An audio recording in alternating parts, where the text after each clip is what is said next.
Mo kí gbogbo ọmọ káàárọ̀ oòjíire pé ẹ kú dédé àsìkò yìí. Lórí fídíò tí mo ṣe last time,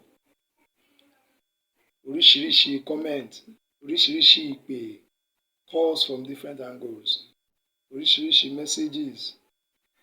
Ṣé rí, mo fẹ́ clarify nǹkan kan, continuation lórí ẹ̀ òun ni mo tún fẹ́ sọ yìí, nípa pé gbogbo ayé lẹlẹ́bọ, nípa pé gbogbo ayé pátá òun lẹlẹ́bọ.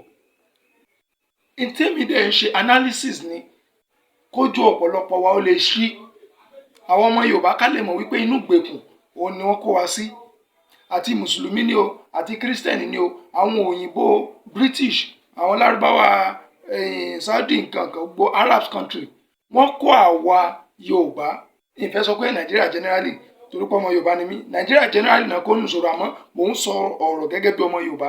Wọ́n kó àwa Yorùbá sínú ìnira lọ́nà wo?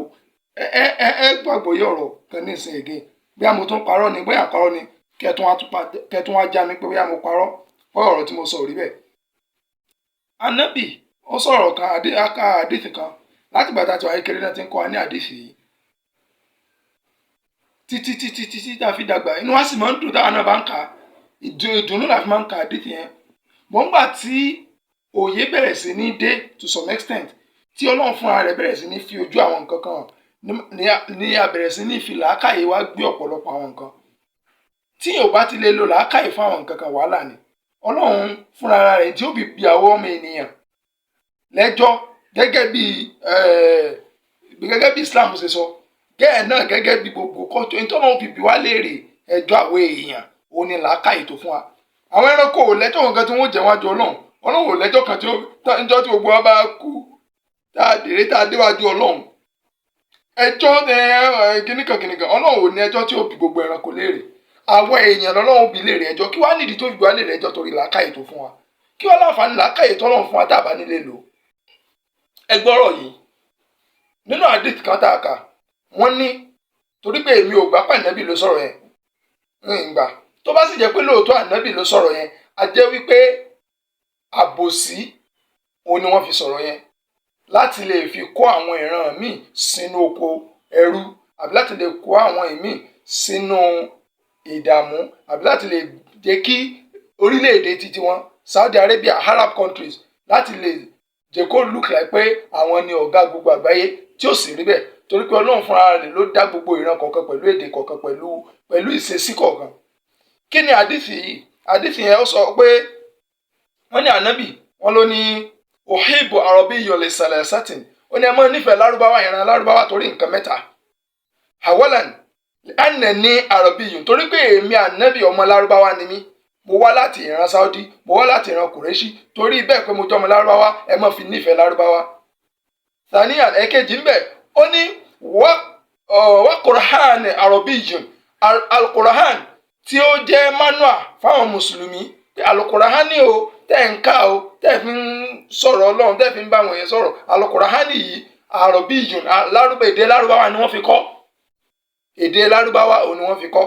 Sàdíjà kẹta bẹ́ẹ̀, ó ní wa kalamu aqlu yawmal qiyamah àrọ̀bíyùn, pé èdè tí gbogbo àgbáyé yóò mọ̀ sọ tó bá dijọ́ gbẹ̀dẹ̀ àlùkìyámà tí wọ́n gbé gbogbo àdìdé tó gbọ́ ọ̀jẹ̀jọ́ wájú Ọlọ́run tá a gbà dájọ́, pé èdè tí gbogbo àgbáyé yóò mọ̀ sọ òun náà ní èdè Lárúbáwá. Ẹ jẹ́ kémi àti yín kájọ wá gbé ọ̀rọ̀ yẹn, ẹ jẹ́ kájọ gbé sínú làákàyè. Ṣé sọ́lọ̀ lè sọrú ọ̀rọ̀ bẹ́ẹ̀? Ká kọ́kọ́ jọ gbé sínú làákàyè. Ṣé Ọlọ́run fúnra rẹ̀ tó ṣẹ̀dá wa, Ọlọ́run Olódùmarè tó ṣẹ̀dá wa, tó dá ọkùnrin, tó dóbìnrin, tó dá kúkúrú, tó dá gúngùn, tó dá ètò sàn, tó dá ètò tínrín, tó dá Yorùbá, tó dá èbó, ó dá àwọn Chinese, àwọn dá àwọn China, wọ́n sọ Chinese, ó dá àwọn France, wọ́n sọ French, ó dá àwọn British, wọ́n sọ English, ó dá àwa Yorùbá, à ń sọ èdè Yorùbá, ó dá àwọn Calabar, wọ́n sọ èdè Calabar, ó dá àwọn ti Rivers State, wọ́n sọ èdè tó wà ní Rivers State, àwọn Ògòní ń bẹ nínú wọn, Ìkúrẹ́ ń bẹ nínú wọn, Ìjọ ń bẹ nínú wọn, ó dá àwọn Benin, wọ́n sọ èdè tiwọn, ó dá àwọn Delta State, wọ́n sọ èdè tiwọn, ó dá ọmọ Igbo, Imo State, àwọn sọ èdè tiwọn, Enugu wọ́n sọ èdè tiwọn. Ẹ wá wo bí èdè ṣe pọ̀ tó ní gbogbo àgbálá ayé, ká má sọ ti Nàìjíríà nìkan. Ẹ wo bí èdè ṣe pọ̀ tó ní gbogbo àgbáláyé, tó sì jẹ́ pé Ọlọ́run ọba ló dá gbogbo èdè yìí lẹ́yọ kọ̀ọ̀kan, ló dá àwọn ìran yìí lẹ́yọ kọ̀ọ̀kan. Ẹ wá ní Lárúbáwá lọ́lọ́run ó fi dájọ́. ẹ wá ní ká mọ nífẹ̀ẹ́ Lárúbáwá torí pé Lárúbáwá lọ́lọ́run fi dájọ́, ká mọ nífẹ̀ẹ́ Lárúbáwá torí pé wọ́n kọ Kùránì ní Lárúbáwá, ká mọ nífẹ̀ẹ́ Lárúbáwá torí pé Muhammad jọmọ lẹ́rẹ̀ Lárúbáwá. So káwá hate ìrántí wa bí torí pé àwa jẹ́ Yorùbá àti sẹ́lọ̀n. Nígbà tó lọ́wọ́ mọ̀ pé Lárúbáwá ló fẹ́ kí gbogbo àgbáyé ó mọ̀ sọ, kí ló dé tó dá mi sí ìran Yorùbá, kí ló tó fi dá mi sílẹ̀ Lárúbáwá? Tó bá jẹ́ wípé lóòótọ́ Allah òun nìkan ní èdè tí wọ́n fi lè pè Ọlọ́run, torí pé problem kan tọ́pọ̀lọpọ̀ àwọn mùsùlùmí ní òun ni pé a ti gbà pé Allah èdè yẹn, the word Allah òun nìkan náà fi lè categorize Ọlọ́run. Irọ́ pátápátá tó jìnnà sóòótọ́ ni.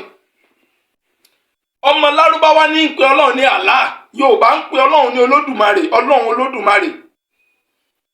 Àwọn tribe míì wọ́n pè ní Ubangiji, àwọn Haúsá ń pè ní Ubangiji, àwọn Igbo wọ́n pè ní Chineke. Orúkọ ló pọ̀ tí kálukú ń pe Ọlọ́run ní ìrántí wọn. Ẹnìkan ò wá lè dominate fún wa láti sọ fún wa wípé nǹkan báyìí ní ká fi máa pọ̀ Ọlọ́run láíláí. Torí wípé kí ni Ọlọ́run fúnra rẹ̀ fira rẹ̀ hàn àwọn baba wa nílẹ̀ tiwa ń bí, ó fira rẹ̀ hàn wá nílẹ̀ Yorùbá. Tó bá jẹ́ wípé bẹ́ẹ̀ ni ó yẹ kó jẹ́ pé ọmọ Lárúbáwá mọ̀ jẹ ewédú ni. Ṣebí nílẹ̀ Yorùbá wọ́n ní tí abára aláboyún, táláboyún bá mu ewédú, ìwòsàn ni, ní máa jẹ́ kí wọ́n bí wẹ́rẹ́ ni.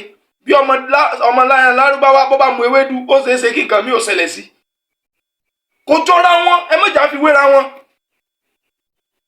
Èdè, ẹ jẹ́ ká kọ́kọ́ lọ mọ̀ nípa èdè.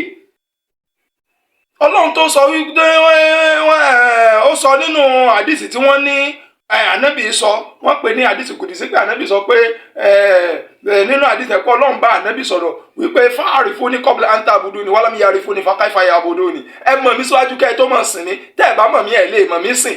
Ilé gangan ní kó àdánwò bọ́pọ̀lọpọ̀ wa mùsùlùmí. Ló fi jẹ́ pé gbogbo ìgbà Ìsìláàmù ní o, kìnìkan bẹ́ẹ̀ ni pé bóyá ọ̀nà mi ò sí tá a fi lè bá Ọlọ́run sọ̀rọ̀. Àìmọ̀ Ọlọ́run ò ní dà wá láàmú. Ẹ̀sìn láàmà àmọ́ Ọlọ́run. Tá a bá mọ̀ Ọlọ́run, a mọ̀ wípé ìfẹ́ ní jẹ́ Ọlọ́run. Ọlọ́run fún ara rẹ̀ tó dá gbogbo ilé ayé. Ẹ mọ̀ wípé mímọ̀ yẹn tẹ́ ẹ bá mọ̀ ẹ tí ẹ̀ ní máa gbógun ti anybody lórí ó ṣẹ̀sìn kò ṣẹ̀sìn. Ẹ fi kálukú lẹ̀ kí wọ́n ṣe ẹ̀sìn wọn ni. Ìfẹ́ àwọn tó mọ̀ Ọlọ́run gẹ́gẹ́ làwọn bàbá wa tí wọ́n wá yẹn tí wọ́n ti lọ. Àwọn Ṣàngó, àwọn Bàtálá, àwọn Ọ̀rúnmìlà, àwọn tí wọ́n mọ̀ Ọlọ́run nìyẹn. Ẹni tó júwe tí ń jẹ́ Ọlọ́run fún wa nílẹ̀ Yorùbá tó jẹ́ ká mẹ́ tí ń jẹ́ Ọlọ́run, Ọ̀rúnmìlà ni. Òun ni òjíṣẹ́ tó rán sílẹ̀ Yorùbá. Problem ta ní ni pé Kùránì nìkan òun ni wọ́n fi kọ́ wa láti kékeré. Ìtọ́lọ́run bá fẹ́ ká mọ̀, Ọlọ́run ò ní fi tipátipá, kò ní fi mú wa. Láti kékeré ẹgbàá náà fi kọ́ wa lédè Lárúbáwá, ẹgbàá náà fi kọ́ wa níbàṣẹ mọ̀ Ọlọ́run nínú Kùránì. Àwọn bàbá ńlá tí wọ́n lẹ̀ Yorùbá sì ní ọ̀rọ̀ àlàyé ni wọ́n jẹ́ ká fi mọ̀ tí ń jẹ́ Ọlọ́run. Tí ẹ bá ń kírun ẹ wo lẹ Saudi àbáwọn other Arab countries, tí wọ́n bá ń ka Kùránì, kódà kójó orí ìrun ni wọ́n wà. Tí wọ́n bá ń ka Kùránì, tí wọ́n bá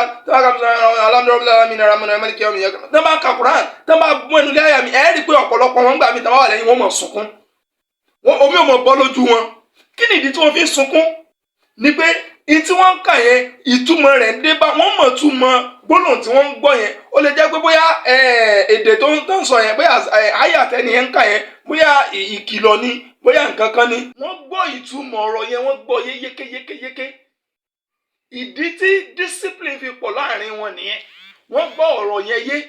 Gbọ́ ẹ mọ̀ bọ̀ látọ̀dọ̀ tiwa ń bíbà àgbọ́yé sọ àmọ̀ fi ṣeré ní tiwa. Torí pé àìgbọ́yé yẹn nígbà tí ìgbà mọ̀ túmọ̀ rẹ̀, ọmọ Lárúbáwá tán bá bí lónìí ìgbà tí wàá ìdó ọmọ ọdún kan ọmọ ọdún méjì yóò ti mọ ka Kùránì fúnra rẹ̀. Kí nìdí? Ó gbọ́ Lárúbáwá yẹn yé. Bọ̀ níbí ẹgbàá náà fi ń kọ́ àwọn èèyàn bí wọ́n ṣe mọ̀ ká. Ṣé ní téèyàn náà kàn fẹ́ gba èèyàn tí yóò ṣe pé bóyá ìdí ni ẹ̀tẹ́bí rí níbi ọmọ ẹlòmíì ò parí Kùránì yóò lọ ṣe wàlímọ̀ ìranù ní ó padà tó mọ̀ ṣe ìgbà náà lẹ́bàá nídìí igbó. Ìgbà náà lẹ́bàá ọmọ tó kọ́ dídì Kùránì tí ó mọ̀ ṣàṣẹ́wó kiri. Ẹ wo orú obìnrin kan báyìí fídíò ẹ̀ kan jáde nígbà kan tí ń ka Kùránì tí wọ́n ṣe tàbí fún níta gba tí ń ka Kùránì tó sí gbogbo ọ̀yàn lẹ̀ tó wọ aṣọ orí burúkú kan báyìí tí sì ń ka Kùránì tó sì dán lẹ́nu rẹ̀. Sẹ́ẹ̀mọ̀dí ẹ̀sìn ni wọ́n fi kọ́ kìí ṣe Ọlọ́run. Ẹ jẹ́ á lọ wá Ọlọ́run Olódùmarè ní Ọlọ́run nílẹ̀ Yorùbá kìí ṣe Allah. Èdè Saudi ni Allah. Tẹ́ bá lọ Saudi ẹ lọ sọ fún sáwọn ọmọ Saudi pé tọ̀ tẹ́wá náà ní who is God kọ́ ní Ọlọ́run ẹ̀ẹ́dì pọ́ ọmọ Saudi ọmọ wò ní ìsinmi wo pé ṣé nǹkan ọmọ ṣẹlẹ̀ àbí kẹ́ ẹ bá mọ̀ sọ fún wọn pé Ọlọ́run ni kinní kan. They will not accept it because it is not their own language. They will tell you God is Allah.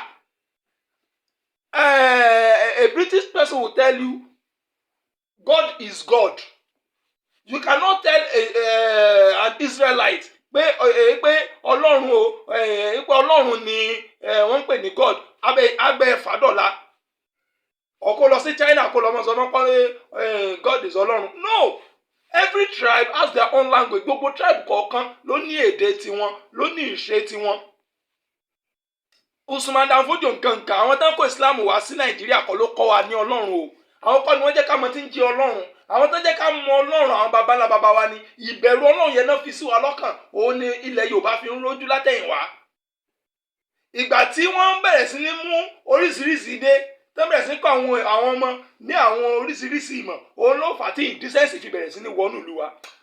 Ọ̀rọ̀ yìí mo tún padà bọ̀. Another version tún bọ̀ lórí ẹ̀. A ṣì àwọn èèyàn wa lójú, a ní láti ṣì àwọn èèyàn wa níyè. Bóyá tá a bá bẹ̀rẹ̀ sí ní mú àwọn ọ̀rọ̀ Kùránì wá, tá a bẹ̀rẹ̀ sí ní kẹ́lẹ́ mọ̀ pé àwọn tá à ń sọ̀rọ̀ kìí ṣe pé ànímọ̀ nípa tá à ń sọ. Ọlọ́run fúnra rẹ̀ ló ṣe tán, Ọlọ́run fúnra rẹ̀ ló ṣe tó fẹ́ gbọ́ àjálẹ̀ Yorùbá. Ẹ já padà sílẹ̀, ẹ já padà sípìlẹ̀. Ẹ má jà tí torí pé a fẹ́ ṣe ẹ̀sìn káwa máa ba ogún bí wa jẹ́. Ọmọ tó bá sọ lẹ́nu àpòyà ló sokọ́.